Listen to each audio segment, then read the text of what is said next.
Four. I hope you all are doing well. Sorry for this late weekend wrap up. Just got off a plane from Louisville. Had a great time. I would highly recommend if you ever get a chance to go to an AMP conference that you do so. Now, I've never been to CSM, but everything that I've gathered from the people who have been to both AMP is it just is better. So if you ever get a chance, I highly recommend it. Another great time, man. Lots of great content and great dialogue, and just a really great place to be if you're into manual therapy, I'll tell you. So, but enough about that. You don't care. Right now, you just want to hear how we wrap this whole week up. So, week 7 outstanding posts. So, first of all, Lauren and Brian had a great discussion in Alpha about ligament laxity, and this wasn't just in Alpha. This was also it was in my threads and in Charlie and Delta, and I saw a little bit of it in Bravo. But this concept that somehow manual therapy drives hypermobility, it is a wives' tale. Okay, it is not something that's been supported in literature or in science. And I want to dispel it as much as I can. As a matter of fact, there's some literature that says you can manipulate the lumbar spine that's hypermobile and get better recruitment. I was in a discussion today with a guy who was talking about manual therapy for peds and talking about hypermobility, and he too was like, yeah, if we manipulate the area based on these neurophysiologic principles as opposed to joint mechanic principles, we are working from a different paradigm, and that paradigm seems to be better supported by the literature. So that's a nice segue into manipulation, and as far as being aggressive in treatment. A lot of people, it actually kind of surprised me how many people were concerned. And I'm talking about acuity, not severity. Severity is different, irritability is different, but acuity, if you have the ability, because the severity isn't as high and the irritability isn't as high, and granted, you can't manipulate everyone because some people just don't tolerate it. I would highly recommend you do it because you can decrease the length of time needed for recovery. And then, like in the Cleveland study, it talked about how they, with manual therapy and exercise, they had a reduced rate versus just exercise alone of reoccurrence. Again, I say compared to low back pain. Laxity in this case can be called into question. I shared a number of people that people who had repeated ankle sprains or chronic ankle sprains were. There was an article I shared that were not more likely to have greater laxity in their ligaments. I think that some of this is just kind of a fallacy.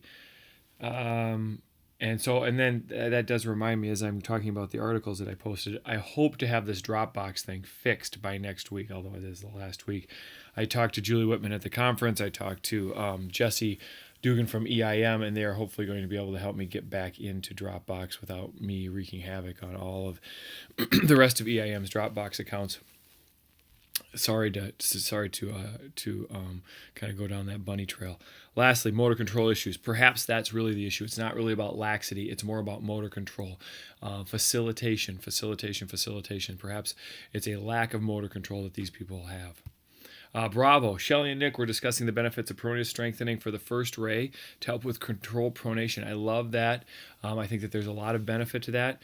The literature supports tibialis posterior and peroneus longus support that dynamic control of the arch, and that's a great way to think about strengthening through the arch and maintaining that support structure through the arch. And even at excuse me, AMP this weekend, or these last 4 days, Irene Davis gave a talk on runners and controlled heel strikes, controlled landing, controlled pronation, and talked about doming as a great way to strengthen the intrinsics of the foot.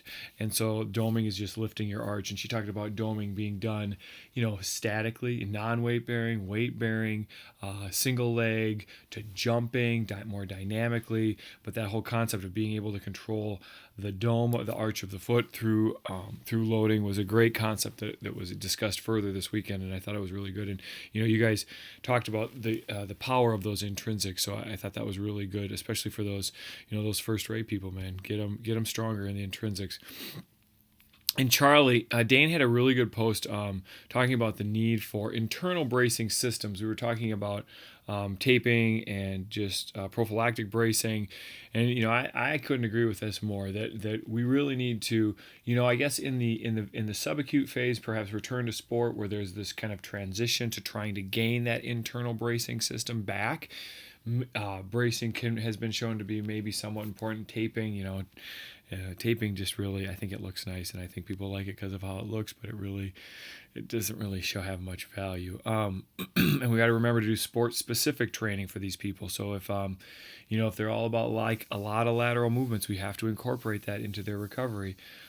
Bracing and taping in general has little long-term effect. It has not been demonstrated prophylactically the long-term and people who, every time they go down to play pickup basketball, old man basketball, they're putting on their braces and their knee pads and anything else that they use to help them go back into battle, or a tennis player who chronically uses an ankle brace. And it's really just out of fear of not wanting to do it again. In reality, they're not allowing their internal bracing system to take hold. So perhaps bracing, but not forever. Maybe in that early transition, but soon they need to be out. Last Delta, Jamie talked about, in the Rizzo article, they talk about waiting until they're pain free, and she commented that that's really unrealistic, and I would agree that waiting until they're pain free is not a good idea. She had an interesting experience with CRPS related to bunionectomies, and I thought that was very interesting. And although I didn't see a lot in the literature, nervous systems get very sensitive, and when they do, especially post-surgically, I could totally see this happening. I love the idea of dry needling on ankle sprains. I think that there's there could be some real benefit to, again, it's just manual therapy with needles, trying to get through neurophysiologic responses, that inhibition, through descending inhibition pathways, of pain pathways to try to reduce, or nociceptive pathways to try to reduce the pain response and get people moving again, because we know if we can get them moving, they get a lot better, a lot quicker. So week 8, here we go. Finish strong. You've got your projects due on Monday at noon, so get them posted. Combine the objective and subjective together so we all can read one.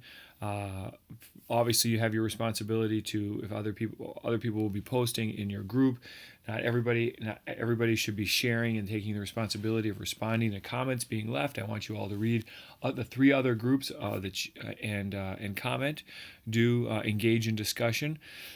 Don't forget to fill out the course survey. I always appreciate hearing comments. I always like to know how I can be better to help guide you. Finish strong. Don't let week 8 be a slacker week, because we've got some really good articles, good discussions still to be had. I look forward to hearing all your thoughts on fractures. I look forward to reading your group projects, seeing how you all approach this particular case. Yeah. And then lastly, you're almost there. One more week to go. You can do it. I hope you all have a good rest of the week, finishing strong. Let me know if you have any questions, if there are any issues, and I'll do my best to get back to you as always. Otherwise, we'll see you at the end of week 8. Take good care. Bye-bye.